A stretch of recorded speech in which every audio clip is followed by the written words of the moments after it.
I had a few people asking me to make a longer cut on this 3/4 inch I-beam here with the Cut 65 DS. Now this I-beam comes in one mark past 3/4 of an inch. So let's check this out.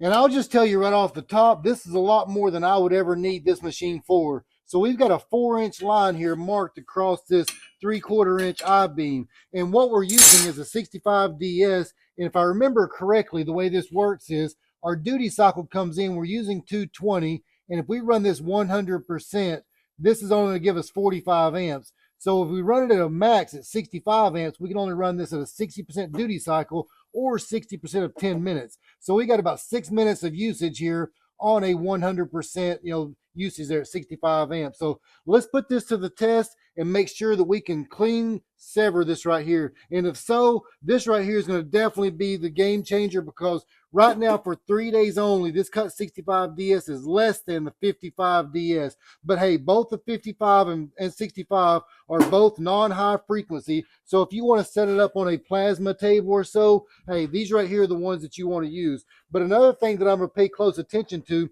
is using these training wheels, because it's just going to glide right across the material, not touching our consumables, which is going to extend the life of those consumables. So that's what we want to pay close attention to. We're just going to drag it right across that and making sure that we're blowing iron through the base of it there, so we've got a clean cut. But the results won't lie. And a lot of times what I found, if I've made a mistake, it's on the user's error, but the machine has not let me down within its capability. Enough about that. Let's see if it'll make the cut.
Bam!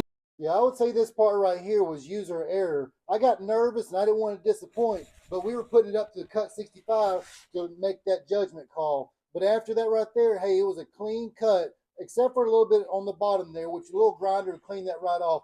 But imagine how long it would take you to cut that with a 4.5 or 5-inch grinder. Forever. But we had that, what, maybe a minute, minute and a half there, tops. Hey, I'm digging it.